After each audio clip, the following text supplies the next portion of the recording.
السلام علیکم۔ پہلے آپ مفتی عبدالرحیم قاسمی صاحب کی یہ ویڈیو دیکھیے، بہت عمدہ ویڈیو ہے صحابہ کرام کے بارے میں۔ السلام علیکم دوستوں، آپ پہلے یہ ویڈیو دیکھیے۔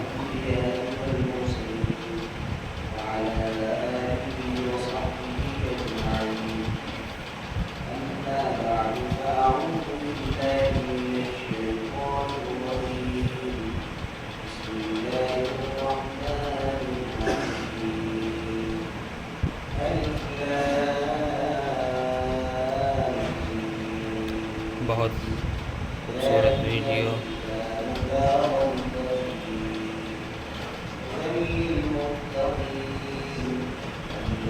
ایک بات سچی ہے، ماشاء اللہ۔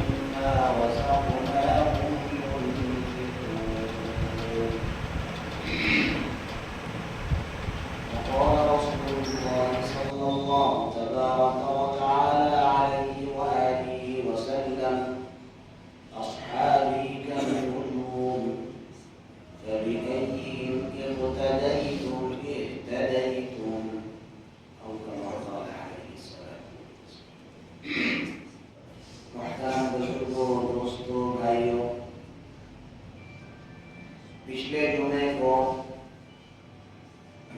حضرات صحابہ کرام رضوان اللہ علیہم اجمعین کے تعلق سے کچھ باتیں بیان کی گئی تھی۔ ان کا مقام، ان کا مرتبہ کیا ہے، وہ گزشتہ جمعے کو بتایا گیا تھا۔ آج حضرات صحابہ کرام رضوان اللہ علیہم اجمعین کو یہ مقام، یہ مرتبہ اور یہ خصوصیتیں کیوں ملی، ان کے اندر کیا خوبیاں تھیں، اس کو انشاءاللہ بتانے کی کوشش کی جائے۔ آپ جانتے ہیں کہ ایمان سب سے بنیادی چیز ہے۔ اگر ایمان ہے تو بقیہ تمام اعمال قبول ہوں گے، اور اگر ایمان ہی نہیں ہے تو کوئی عمل قبول نہیں۔ تو ایمان یہ تمام نیک کاموں کی بنیاد ہے، نیک کاموں کے قبول ہونے کی بنیاد۔ نماز، روزہ، حج، صدقہ، خیرات یہ اسی وقت قبول ہوگی جب ایمان ہوگا۔ اور ایمان کیا ہے؟ اللہ تبارک و تعالیٰ کی ذات اور صفات اور حضور اکرم صلی اللہ تعالی علیہ وآلہ وسلم کے لائے ہوئے فرمان کو ماننا، یہ ایمان۔ اور ایمان کون سا معتبر ہے؟ تو ایمان وہ معتبر ہے جو بالغیب بغیر دیکھے ہو۔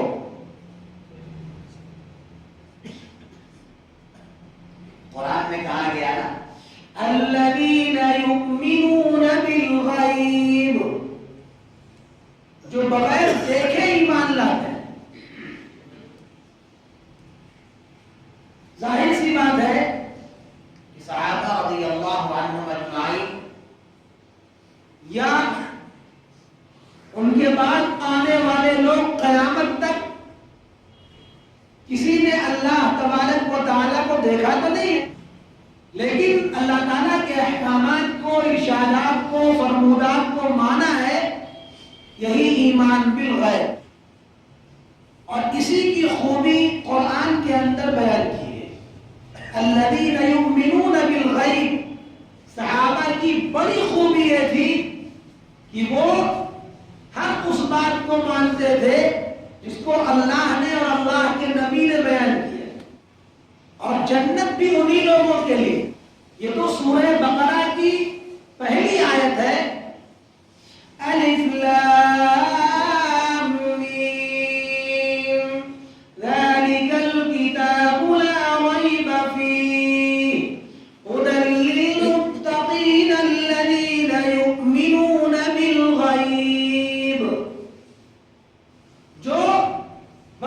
دیکھے ہر بات کو مانتے ہیں، صرف اس لیے کہ اللہ تعالیٰ نے فرمایا، صرف اس لیے کہ حضور اکرم صلی اللہ علیہ وآلہ وسلم نے فرمایا۔ ایمان بالغیب اسی کا۔ تو ہم سب بغیر دیکھے تمام چیزوں کو مانتے ہیں، لیکن صحابہ کے اندر یہ خوبی سب سے زیادہ ہے۔ چنانچہ ایک واقعہ مجھے یاد آیا، ایک صحابی ہے حضرت خزیمہ ابن ثابت رضی اللہ تعالی عنہ، غزوہ بدر میں شامل ہوئے تھے، جو اسلام اور باطل کی پہلی لڑائی ہوئی تھی اس میں شامل، اور جو لوگ پہلی لڑائی میں شامل تھے ان کا بہت بڑا مقام ہے۔ تو خزیمہ ابن ثابت رضی اللہ تعالی عنہ کے بارے میں حدیث ہے، من شہید لہ خزیمہ فحسبہ، خزیمہ کی اکیلی گواہی 2 آدمیوں کے برابر۔ اسلام کا ضابطہ تو یہ ہے کہ بھائی کوئی بھی معاملہ ہو 2 گواہ ہونے چاہیے، اکیلی گواہی کسی کی قابل قبول نہیں ہے۔ لیکن خزیمہ ابن ثابت وہ اکیلے صحابی ہے تمام صحابہ میں جن کی اکیلی گواہی یہ 2 کے برابر ہے۔ اور یہ مقام ان کو ملا کیوں؟ یہ مقام ان کو اسی ایمان بالغیب پر ملا۔ چنانچہ حدیث شریف میں آتا ہے کہ حضور اکرم صلی اللہ علیہ وآلہ وسلم نے ایک آدمی سے گھوڑا خریدا، سوار المحاربی، سوار ابن حارث المحاربی اس کا نام تھا۔ تو آپ نے گھوڑا خریدا، قیمت طے ہو گئی، آپ نے فرمایا کہ بھائی ہم پیسے لے کے آتے ہیں گھر سے، مکان سے۔ ادھر دوسرا آدمی آیا اور اس نے کہا کہ کیا یہ گھوڑا آپ بیچیں گے؟ تو اس نے پوچھا کیا قیمت دو گے؟ دوسرے آدمی نے وہ قیمت زیادہ بتائی جو جناب رسول اللہ صلی اللہ علیہ وآلہ وسلم نے طے فرمائی تھی، جس پر اس نے خریدا بیچا تھا۔ چنانچہ اس کا دل حریص تھا، لالچی تھا، اس نے وہ پرانی خرید و فروخت کا واقعہ بھلا دیا اور کہا ٹھیک ہے ہم تم سے بیچتے ہیں۔ ادھر اس نے یہ گھوڑا بیچ دیا، جناب رسول اللہ صلی اللہ تعالی علیہ وآلہ وسلم پیسے لے کے آئے اور آپ نے اس سے فرمایا کہ بھائی یہ پیسے لو اور میرا گھوڑا لاؤ۔ تو اس نے کہا کہ میں نے تو گھوڑا آپ سے بیچا ہی نہیں، میں نے تو گھوڑا آپ سے بیچا ہی نہیں۔ آپ نے فرمایا کہ تم نے بیچا ہے، یہ قیمت طے ہوئی ہے۔ انہوں نے کہا کہ نہیں، ہم نے گھوڑا نہیں بیچا، اگر ہم نے بیچا ہے اور آپ نے خریدا ہے تو کوئی گواہ لائیے۔ وہاں پر کوئی تیسرا آدمی تھا بھی نہیں، خریدنے والے ہمارے آقا اور بیچنے والا وہ سوار الحارث ابن الحارث، کوئی تیسرا آدمی نہیں۔ آپ اس سے فرما رہے تھے کہ تم نے بیچا ہے، وہ کہہ رہا تھا کوئی گواہ لائیے، اور گواہ کوئی تھا نہیں، تو معاملہ طے کیسے ہو؟ بھیڑ لگ گئی، ہر آدمی پوچھتا کیا بات ہے، صحابہ بھی جمع ہو گئے اور سب کے دل میں یہ بات تھی کہ ہمارے آقا نے خریدا ہے تو واقعی خریدا ہے، آقا جھوٹ تو نہیں بول سکتے، اس لیے کہ آپ سے بڑا سچا کون ہے؟ لیکن گواہی تو اسی وقت معتبر جب دیکھا ہو، گواہی سن کر تو معتبر ہے نہیں۔ تو اب معاملہ پھنس گیا. کچھ دیر کے بعد حضرت خزیمہ ابن ثابت رضی اللہ عنہ ادھر سے آئے. بھیڑ لگی دیکھی تو انہوں نے بھی دیکھا. کیا معاملہ ہے پوچھا تو لوگوں نے بتایا کہ ہمارے آقا نے گھوڑا خریدا تھا اور اس آدمی نے گھوڑا بیچا تھا، مگر اس کو زیادہ قیمت ملی تو اب یہ اپنے اس بیچنے کے وعدے سے یا بیچنے سے مکر گیا اور کہہ رہا ہے کوئی گواہ لائیے، اور گواہ کوئی ہے نہیں. خزیمہ ابن ثابت رضی اللہ تعالی عنہ انہوں نے نہ آؤ دیکھا نہ تاؤ دیکھا، فوراً کہا یا رسول اللہ آپ نے گھوڑا خریدا ہے اور اس نے بیچا ہے. حضور اکرم صلی اللہ علیہ وآلہ وسلم کو بھی تعجب ہوا کہ یہ بھی نہیں تھے، اور اس نے بھی کہا ما حملکم علی ھذا ما یحملکم علی ھذا، یہ جو تم نے گواہی دی ہے وہ گواہی تم نے کیوں دی، تم نے دیکھا تھا. خزیمہ کا جواب سنیے اور صحابہ کے ایمان کا مقام اور اس کا معیار اور اس کی بلندی سمجھیے کہ صحابہ کو یہ مقام ملا کیوں رضی اللہ عنہ والا. اللہ نے اپنے نبی کا قریبی کیوں بنایا ان کو، ان کے لیے جنت کیوں الاٹ ہو گئی، جہنم کیوں حرام کر دی گئی ان کے اوپر. یہی صحابہ میں خوبیت. انہوں نے کہا یا رسول اللہ صلی اللہ علیہ وآلہ وسلم یہ بتائیے ہم لوگ تو نہ معلوم کتنے خداؤں کو کتنے بتوں کو پوچھتے تھے، آپ دنیا میں تشریف لائے، آپ نے بتایا اللہ ایک ہے، ہم نے مان لیا، ہم نے اللہ کو دیکھا تو نہیں ہے.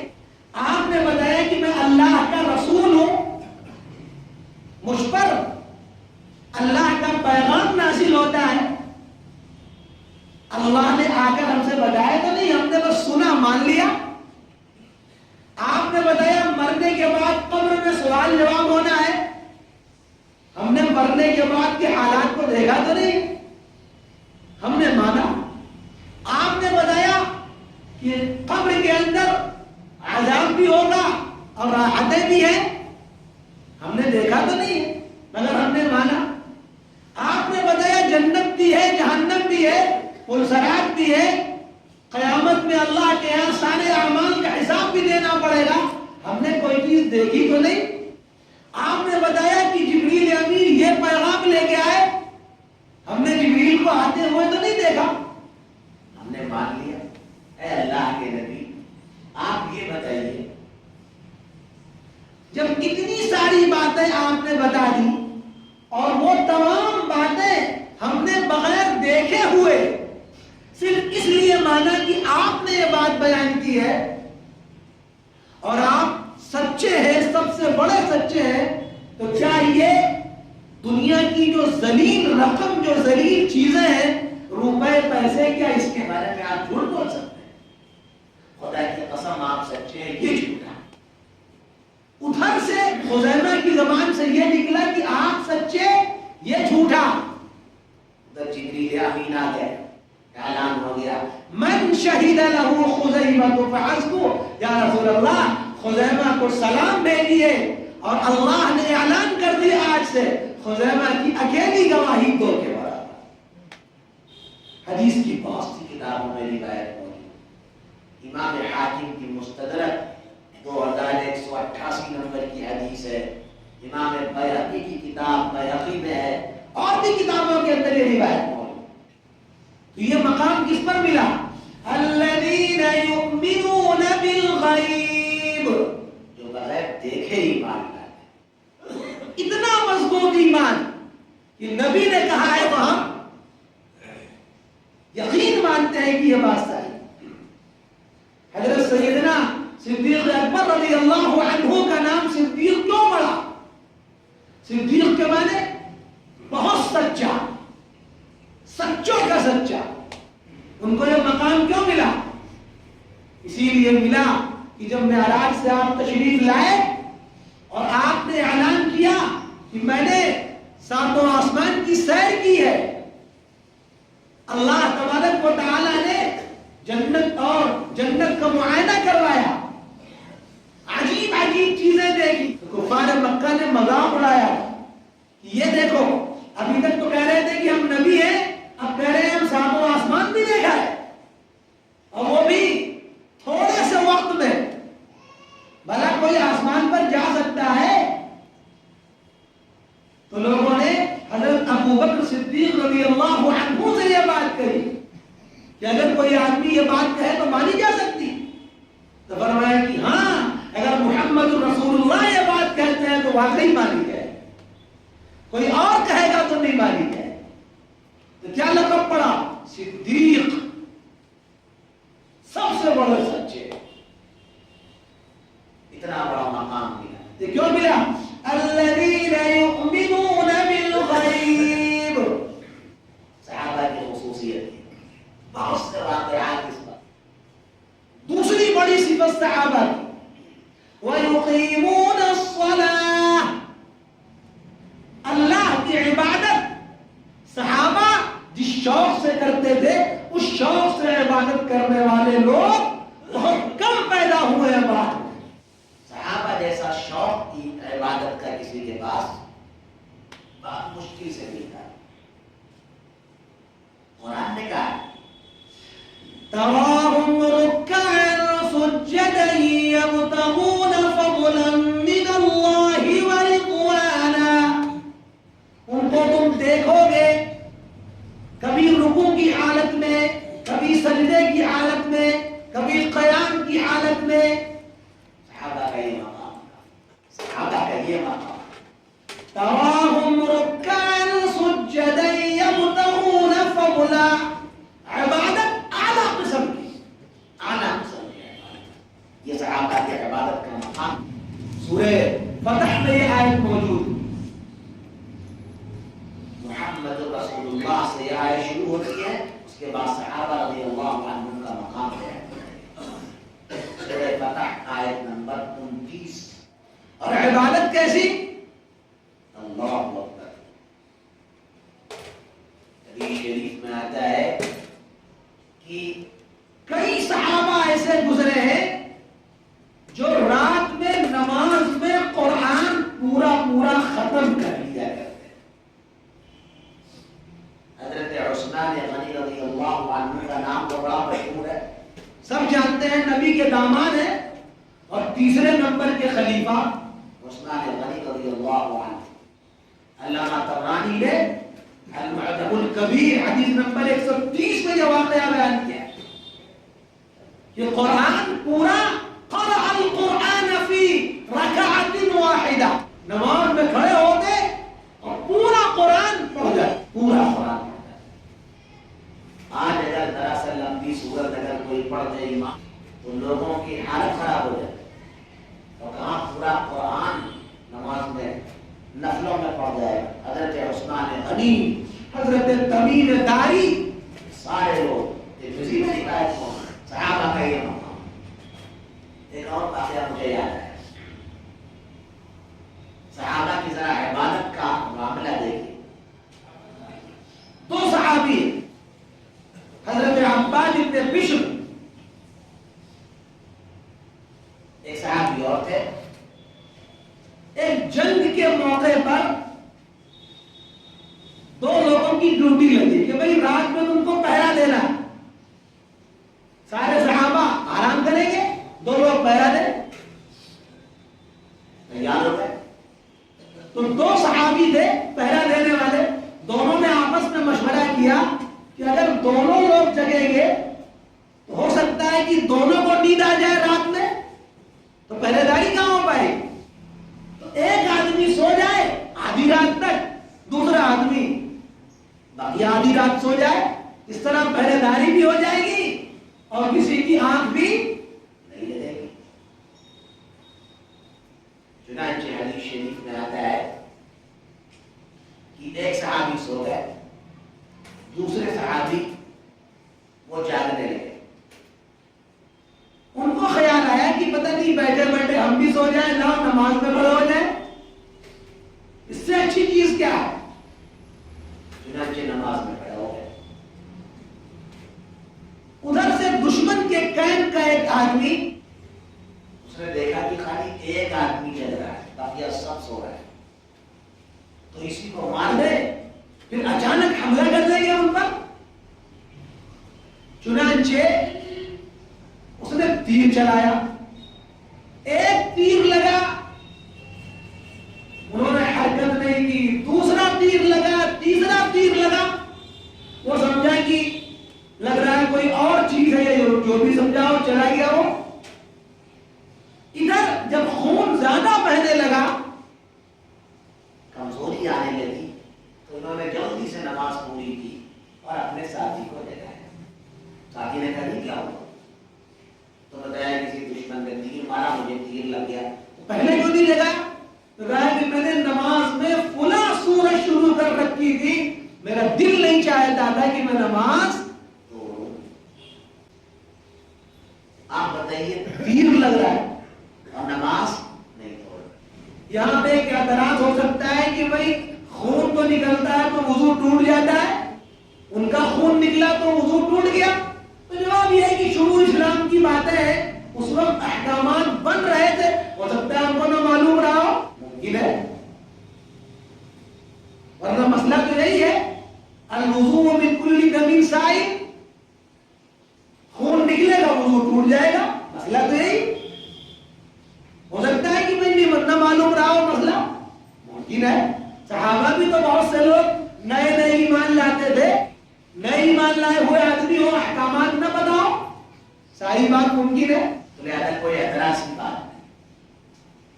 تو ایسے لوگ بھی گزرے، نماز میں کھڑے ہو گئے تو نماز توڑنے کا جی نہیں چاہے گا، جان نکل جائے وہ ہو سکتا ہے، جان نکل جائے، جان دی ہوئی اسی کی تھی، حق تو یہ ہے کہ حق ادا نہ ہوا۔ صحابہ کا یہ مزاج تھا، ایسا مقام صحابہ، خود بڑے بڑے صحابہ کے واقعات روایتوں میں آتا ہے، صحابہ نماز میں کھڑے ہو، حضرت علی رضی اللہ عنہ نماز میں کھڑے ہو جاتے تو ایسا معلوم ہوتا کوئی کھمبا کھڑا، کوئی لکڑی گڑی ہوئی، ذرا برابر کوئی حرکت نہیں ہوتی۔ یہاں ہمارے یہاں کیا ہے، ایک مکھی بیٹھ جائے تو نماز ٹوٹنے کے کگار پر پہنچ جاتی، ایک مکھی بھی برداشت ہم اور آپ نہیں کر سکتے، اور وہاں کھڑے ہیں کوئی لکڑی کے تلے کی طرح۔ صحابہ ایسی نماز، تب تو صحابہ نماز پڑھ کے اللہ سے مانگتے تھے، ان کی مرادیں پوری ہوتی تھی، تب تو ایسا ہوتا ہے۔ اپنے آپ کو دیکھیے، نماز کی قدر و قیمت،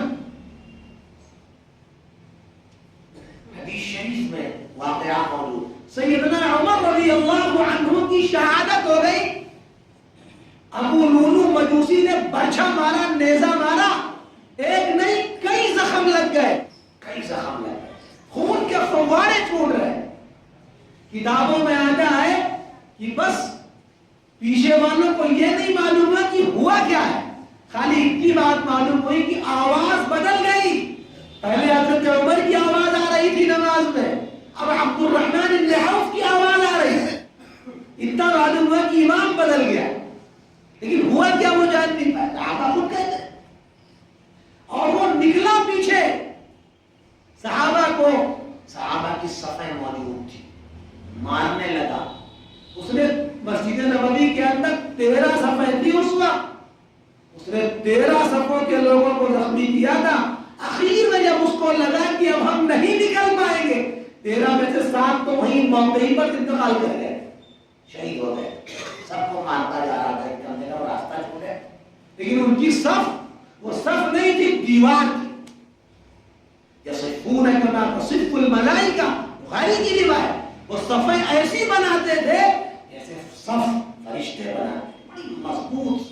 ہمارے یہاں صف کیسی بنتی ہے، دہلی کی کیسی صف بنتی ہے ہم سب جانتے ہیں، اتنی جگہ بیچ میں یہاں خالی ہے، وہاں خالی ہے، وہاں خالی، ایسی صف بنتی، صف تو ایسی بنتی تھی صحابہ کی، یصفون کما تصف الملائکہ، سیسا پلائی ہوئی دیوار، تبھی تو مارنے کی نوبت آئی، اس نے زخمی کیا صحابہ کو، 7 صحابہ موقع پر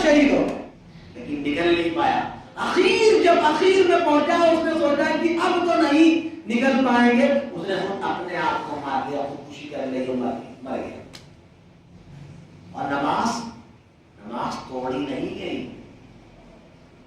حضرت عمر جیسا آدمی زخمی ہوا ہے، زمین پر تڑپ رہا ہے، خون کے فوارے ٹوٹ گئے، لیکن فوراً حضرت عمر رضی اللہ عنہ نے عبد الرحمن بن عوف کے ہاتھ کو پکڑا، آگے بڑھا، اشارہ کیا، ہمیں نماز پوری کر۔ یہ نماز کی صحابہ کی اہمیت، ہماری نماز کیسے؟ ہم تو جس طرح نماز قربان کر دیتے ہیں اللہ کی نماز، ہماری نماز کھیلواڑ، کھڑے ہوتے ہیں کتنی مرتبہ ہمارے ہاتھ ہٹتے ہیں اپنے مقام سے، نیت باندھے ہوئے ادھر اٹھا کے صاف کر دیا، ادھر کر لیا، ادھر کر لیا، بار بار ہاتھ کو اٹھانا، بار بار ہاتھ کو اٹھانا، اس طرح سے نماز خطرے میں پڑ جاتی، نماز فاسد ہو جاتی۔ صحابہ کی نماز تو ایسی، اب قرآن کہہ رہا ہے الذین یؤمنون بالغیب ویقیمون الصلاۃ، ایسی نماز صحابہ، ہم کیسی نماز پڑھتے ہیں اور اس کے آثار اور نشانات چہرے سے ظاہر ہوتے ہیں۔ تراہم رکعا سجدا، قرآن نے کہا ہے، سورہ فتح کی آیت ہے، آخری آیت 29ویں آیت، کیا فرمایا؟ اللہ تعالیٰ فرما ہے کہ ان کے متھے پر، چہرے پر سجدے کے نشانات تھے، سجدے کے نشانات تھے، ایسے صاحب۔ ہم اور آپ کیسی نماز پڑھتے وہ جانتے ہیں۔ میرے بھائیوں، صحابہ کو مقام ایسے ہی نہیں مل گیا، انہی سب چیزوں کی بنا پر صحابہ کو مقام ملا ہے۔ ان کا ایمان، ان کی عبادت، ان کا تقویٰ اعلیٰ درجے کا تھا۔ ایک صحابی نے، ایک تابعی نے حضرت عبداللہ بن عمر رضی اللہ عنہما سے پوچھا هل كان اصحاب رسول اللہ يضحكون، کیا صحابہ ہنستے بھی تھے؟ یعنی جیسے ہم لوگ ہنستے ہیں، بات کرتے ہیں، تو فرمایا نعم، ہنستے تو تھے، لیکن والایمان فی قلوبہم اعظم من الجبل، ہنستے وقت بھی ان کے دل میں ایمان پہاڑ سے زیادہ مضبوط رہتا ہے۔ ہم تو ہنستے ہیں تو بالکل غافل ہو جاتے ہیں، اور صحابہ اللہ روایتوں میں موجود ہے کہ جہاں اذان ہوئی، اذان سے پہلے صحابہ مسجد کو بھر دیتے تھے۔ صحابہ کی یہ صفت ہے، وَيُقِيمُونَ الصَّلَاةَ، نماز اس طرح پڑھنے والے۔ تو میرے بھائیوں، میرے دوستوں، صحابہ کرام رضوان اللہ علیہم اجمعین کا مقام اور مرتبہ اسی لیے اتنا عظیم الشان ہے، ان کے اندر اعلیٰ درجے کا ایمان تھا، عبادت بھی اعلیٰ درجے کی، اور ایمان، جب ایمان قبول کر لیا ٹس سے مس نہیں ہو سکتے، لالچ دے، کچھ بھی دے، ٹس سے مس نہیں ہو سکتے۔ دنیا کی تمام لالچیں، ہر قسم کی لالچ، مگر ٹس سے مس نہیں ہو سکتے۔